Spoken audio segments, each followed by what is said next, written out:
नमस्कार विद्यार्थी मित्रांनो, एमपीएससी ट्रिक्स या यूट्यूब चॅनलवर तुमचं स्वागत। मी अजय कुमार गोसावी। आज आपण चालू घडामोडी 2022 या घटकामधील महत्त्वाचे काही मुद्दे आहेत ना ते बघणार आहोत, ज्याचा उपयोग तुम्हाला येणाऱ्या सर्व स्पर्धा परीक्षेसाठी होईल। या लेक्चरला सुरुवात करण्यापूर्वी एक महत्त्वाचे अपडेट, ते म्हणजे तुम्ही जर आपला अँड्रॉइड ॲप डाउनलोड केलं नसेल तर नक्की करा। ते अँड्रॉइड ॲप कसं डाउनलोड करायचं आणि त्या अँड्रॉइड ॲपमध्ये कोणते कोर्सेस आहेत ते मी तुम्हाला समोर सांगितलं आहे। करा गूगल प्ले स्टोरवर जाऊन MPSC tricks bye Ajay Kumar असं सर्च करा। अशा प्रकारे आपलं अँड्रॉइड ॲप तुम्हाला त्या ठिकाणी पाहायला मिळेल। डिस्क्रिप्शन बॉक्समध्ये मी तुम्हाला त्याची लिंक देतोय अँड्रॉइड ॲप डाउनलोड करायची, तर त्या ठिकाणी जाऊन तुम्ही ते डाउनलोड करू शकता। या ॲपवर गेल्यानंतर वेगवेगळे कोर्सेस तर आहेतच, पण सध्या आपला एक महत्त्वाचा कोर्स सध्या तिथं आलेला आहे, तो म्हणजे चालू घडामोडी 2022चा। या घडामोडीमध्ये जवळपास तुम्हाला डिसेंबर 2022 पर्यंत होणाऱ्या सर्व एक्झामसाठी तुम्हाला त्या ठिकाणी घडामोडी पाहायला मिळतील। जानेवारी 2021 पासूनच्या घडामोडी आपण त्या ठिकाणी कव्हर करतोय। महत्त्वाचं म्हणजे प्रत्येक व्हिडिओ तुम्हाला कितीही वेळा पाहता येईल, अनलिमिटेड वेळा व्हिडिओ पाहता येईल। पीडीएफ तुम्हाला मिळेल, ते डाउनलोड करून तुम्ही त्याच्या प्रिंट घेऊ शकता आणि कोर्स हा 31 डिसेंबर पर्यंत असेल। ओके, हे लक्षात घ्या। याच्यामध्ये कोर्स विकत घेण्या अगोदर तुम्हाला काय करायचं आहे किंवा 2022 मधल्या घडामोडी सध्या अपलोड केलेल्या आहेत महिन्या वाईज, जानेवारी, फेब्रुवारी, मार्च, एप्रिल, आता मे होतोय, मग त्यानंतर येणाऱ्या पुढच्या घडामोडी तिथं अपलोड होतील। 2021 मधल्या घडामोडी डिटेलमध्ये कव्हर आहेत। त्याचबरोबर तुम्हाला चालू घडामोडी ऑनलाईन टेस्ट सिरीज सुद्धा त्या ठिकाणी आपण कव्हर केलेले आहे। तर नक्की डाउनलोड करा आपला अँड्रॉइड ॲप। डिस्क्रिप्शन बॉक्समध्ये लिंक आहे, त्या लिंकवर जाऊन तुम्ही जॉईन करू शकता। तर आज आपण ॲक्च्युली आपलं जे लेक्चर आहे त्याला, आजचा आपला पहिला प्रश्न आहे। तुम्हाला एकूण 4 विधानं दिली, तर म्हटले कोणतं विधान हे अयोग्य आहे ते ओळखायला सांगितले। आता या टाईपचे प्रश्न फक्त माहीत राहू द्या, कारण परीक्षेला अशा टाईपचे प्रश्न विचारले जातात। ओके, पहिलं विधान आहे, गुजरातमधल्या सुरत या ठिकाणी देशातला पहिला स्टील रस्ता तयार करण्यात आलाय। हे बरोबर आहे का? पहिला स्टील रस्ता डेफिनेटली बरोबर आहे। गुजरातमधल्या सुरत या ठिकाणी देशातला पहिला स्टील रस्ता ओके तयार करण्यात आलाय। पहिलं विधान बरोबर आहे। त्यानंतर दुसरं विधान आहे, हजीरा औद्योगिक परिसरात हा रस्ता म्हणजे 6 लेनचा बांधण्यात आलाय। औद्योगिक परिसर कोणता? हजीरा, हे सुद्धा बरोबर आहे। हा प्रकल्प बांधण्यामध्ये कोणाचं सहकार्य? तर याच्यामध्ये येण्यासाठी सुरुवातीला जे केंद्रीय रस्ते संशोधन संस्था आहे ती तर असणार आहे ऑब्विसली, कारण रस्ता तयार करायचा म्हणजे केंद्रीय रस्ते संशोधन संस्था आहे। पण याच्याशिवाय हा औद्योगिक परिसरातला रस्ता असल्यामुळं जो वैज्ञानिक आणि औद्योगिक संशोधन परिषद आहे ना, ती सुद्धा त्याच्यामध्ये इन्व्हॉल्व आहे, लक्षात घ्या। ओके, पहिला मुद्दा लक्षात आला का? पहिला स्टील रस्ता तयार करायचा आहे, केला गेलाय गुजरातमधल्या सुरत या ठिकाणी। 6 लेनचा आहे, पण कोणत्या औद्योगिक परिसरात आहे? हजीरा औद्योगिक परिसर असल्यामुळं हे जे वैज्ञानिक आणि औद्योगिक संशोधन परिषद यांच्या सहकार्याने हा तयार झालाय। दुसरं म्हणजे रस्ता असल्यामुळे केंद्रीय रस्ते संशोधन संस्था त्याच्यामध्ये आहे। आणि तिसरा घटक येतो तो म्हणजे नीती आयोग। नीती आयोगाचा सुद्धा सपोर्ट या रस्ता तयार करण्यासाठी झालेला आहे। त्याच्यामुळे हे 3 घटक महत्त्वाचे आहेत। तुमचं यापैकी अयोग्य कोणतंच नाही, वरीलपैकी कोणतेही अयोग्य नाही, हे तुमचं करेक्ट आहे। ठीक आहे, आता या रस्त्याची लांबी किती? ओके, लांबी 1 किलोमीटर। लांबी किती आहे? 1 किलोमीटर जवळपास लांबी आहे। आता काय केलंय, हा रस्ता तयार करताना स्टीलचा रस्ता म्हणजे काय, तर देशभरामध्ये जेवढे स्टील प्लांट आहेत, देशभरामध्ये जेवढे स्टील प्लांट आहेत त्या स्टील प्लांटामधून निघणारा जो कचरा आहे, स्टील कचरा जो असतो, ओके, त्याच्यापासून ॲक्च्युली हा रस्ता तयार करण्यात आलाय। म्हणजे ते वेस्टेज जाणार होतं, ते वेस्टेज न जाता त्याचा उपयोग रस्त्यामध्ये करण्यात आलेला आहे। मग हे करण्यासाठी अगोदर खूप वर्ष संशोधन केलेलं आहे। ओके, म्हणजे जे आपली सेंट्रल रोड रिसर्च इन्स्टिट्यूट आहे, सेंट्रल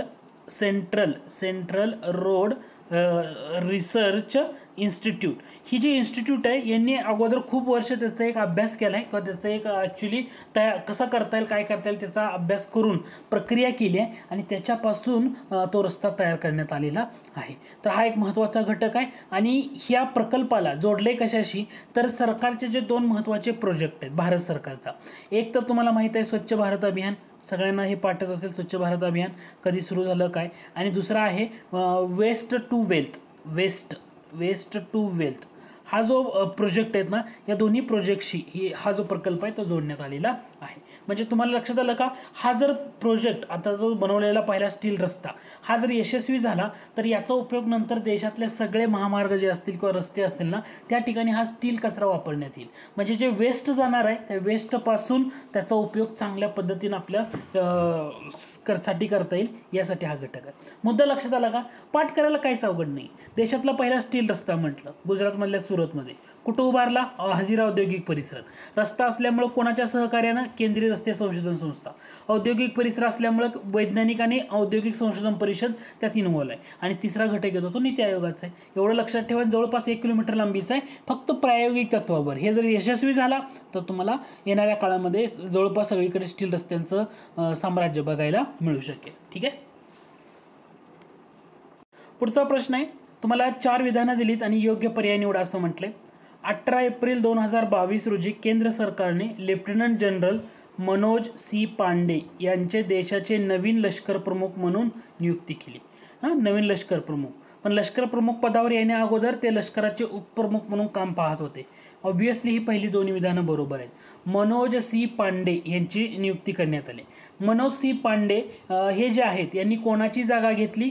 मनोज मुकुंद नरवणे, एम नरवणे यांची जागा त्यांनी घेतली. ओके, एम नरवणे यांची त्यांनी जागा घेतली. ठीक आहे, मनोज सी पांडे यांनी.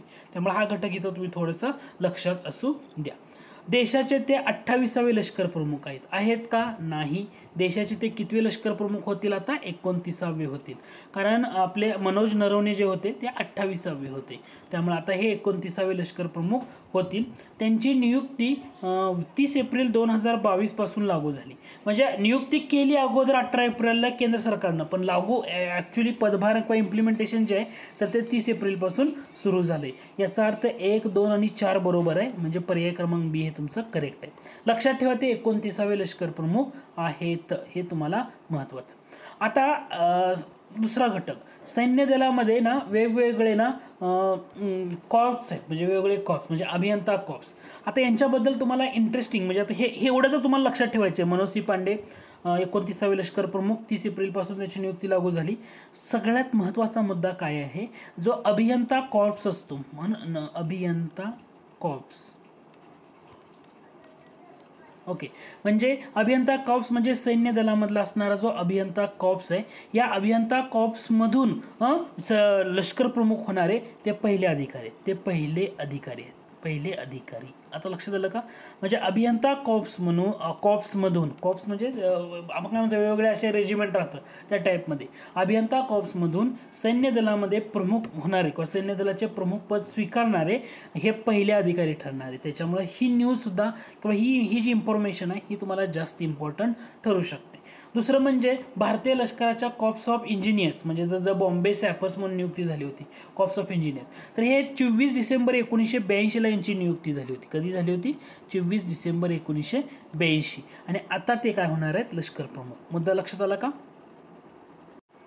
हे जे छोटे छोटे मुद्दे असतात ना लक्षात ठेवायचं. देशाचे 29वे लष्कर प्रमुख, हिथं झालं विधान. सैन्य दलाचं प्रमुख पद भूषवणारं अभियंता कॉर्प्समधले पहिले अधिकारी असतील. हे खूप महत्त्वाचं आहे, कारण त्यांची नियुक्ती 24 डिसेंबर 1982 रोजी भारतीय लष्कराचं जे कॉर्प्स ऑफ इंजिनियर्स आहे त्याच्यामध्ये झालेली होती. ओके, पुढचा प्रश्न आहे, 20 फेब्रुवारी 2022 रोजी कोणत्या सार्वजनिक क्षेत्रातल्या कंपनीला भारतातली सर्वात विश्वसनीय सार्वजनिक क्षेत्रातली कंपनी हा पुरस्कार देण्यात आला? तर ही आहे कोल इंडिया लिमिटेड. लक्षात ठेवा, 20 फेब्रुवारी 2022 रोजी कोल इंडिया लिमिटेडला भारतातली सर्वात विश्वसनीय सार्वजनिक क्षेत्रातली कंपनी हा पुरस्कार मिळाला आहे. कोळसा मंत्रालय जे आपलं येतं त्याच्या अंतर्गत, कोळसा मंत्रालयाच्या अंतर्गत ही कंपनी येते. आणि most trusted public sector company in India. लक्षात ठेवा, त्याला मराठीमध्ये भारतातली सर्वात विश्वसनीय सार्वजनिक क्षेत्रातली कंपनी म्हणतो. म्हणजे हे काय झालं? मोस्ट ट्रस्टेड, ट्रस्टेड म्हणजे विश्वसनीय. ठीक आहे, पब्लिक सेक्टर कंपनी, सार्वजनिक क्षेत्रातली company, public sector company in India, company in India. Okay, म्हणजे हे लक्षात ठेवा. आता हा पॉईंट ना थोडासा 1 लाइनरमध्ये जेव्हा प्रश्न विचारला जाईल ना तेव्हा विचारलं जाऊ शकेल. तर कोल इंडिया लिमिटेड. पुढचा पॉईंट आहे, थोडासा वेगळा मुद्दा आहे पण माहीत असू द्या, परीक्षेसाठी इम्पॉर्टंट आहे. फेब्रुवारी 2022 मध्ये जाहीर झालेल्या ग्लोबल फायर पॉवर निर्देशांकाच्या संदर्भात, ग्लोबल फायर पॉवर निर्देशांकाच्या संदर्भात खालील विधाने विचारात घ्या. ग्लोबल फायर पॉवर निर्देशांक म्हटलं याच्यामध्ये फक्त वरीलपैकी सर्व हे तुमचं उत्तर आहे. अशा टाईपचे प्रश्न फक्त एकदा ओव्हरलुक करून जात जावा, कारण ग्लोबल फायर पॉवर निर्देशांकामध्ये 142 देशांना स्थान दिले. फायर पॉवर निर्देशांकामध्ये US अव्वल आहे आणि भारताला 4थं स्थान दिले. एवढंच फक्त लक्षात ठेवा, बाकी नाही मुद्दे लक्षात ठेवले तरी चालू शकते. पण याच्यानंतरचा प्रश्न आहे तो जास्त इम्पॉर्टंट राहील.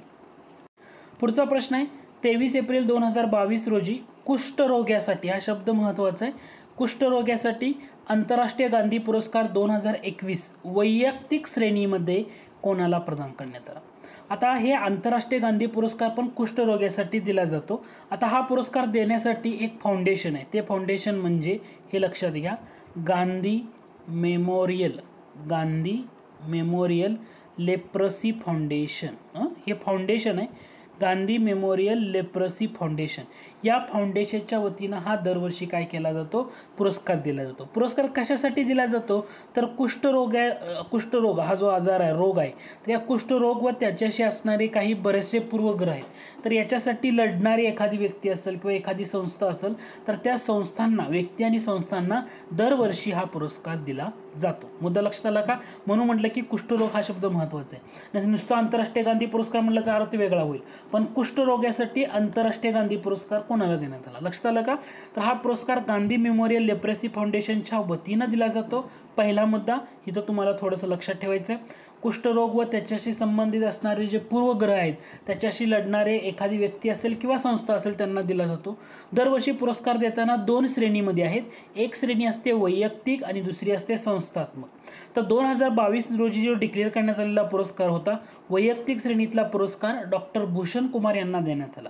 तर हे चंदीगडचे आहेत. डॉक्टर भूषण कुमार कोणत्या ठिकाणचे? चंदीगडचे डॉक्टर भूषण कुमार. आणि 13 एप्रिल 2022 रोजी आपले जे उपराष्ट्रपती आहेत, व्हाईस प्रेसिडेंट व्यंकय्या नायडू यांच्या हस्ते या पुरस्कारांचं वितरण करण्यात आलं किंवा त्यांचा सन्मान करण्यात आला. मुद्दा लक्षात आला का? वैयक्तिक श्रेणीत कोणाला मिळाला? डॉक्टर भूषण कुमार. तसं संस्थात्मक श्रेणी पण याच्यामध्ये आहे. संस्थात्मक श्रेणीसाठी कोणाला पुरस्कार देण्यात आला तर सहयोग कुष्ठयज्ञ ट्रस्ट गुजरात. सहयोग कुष्ठयज्ञ ट्रस्ट गुजरात. ओके, संस्थात्मक श्रेणीमध्ये यांना पुरस्कार देण्यात आलेला आहे. म्हणजे कुष्ठरोगाबाबत जनजागृती आणि त्यापासून पीडित लोकांची काळजी घेतल्याबद्दल हा पुरस्कार प्रदान करण्यात आलेला आहे. एवढं इथं लक्षात घेऊ शकता. ते मध्ये मी रिपीट त्यासाठी करतोय की तुमच्या ते लक्षात येण्यासाठी, कारण 13 एप्रिल 2022 व्यंकय्या नायडू आपले उपराष्ट्रपती चंदीगडचे आहेत डॉक्टर भूषण कुमार, वैयक्तिक श्रेणीमध्ये पुरस्कार दिलाय. आणि सहयोग कुष्ठयज्ञ ट्रस्ट गुजरात संस्थात्मक श्रेणीमध्ये त्यांना हा कुष्ठरोगासाठी असणारा आंतरराष्ट्रीय गांधी पुरस्कारानं सन्मानित केलं. म्हणजे कुष्ठरोगावर जनजागृती आणि पीडित लोकांची काळजी घेतल्याबद्दल पुरस्कार मिळाला. हा पुरस्कार गांधी मेमोरियल लेप्रसी फाउंडेशन, हे पण लक्षात ठेवा, एवढं महत्त्वाचं राहील.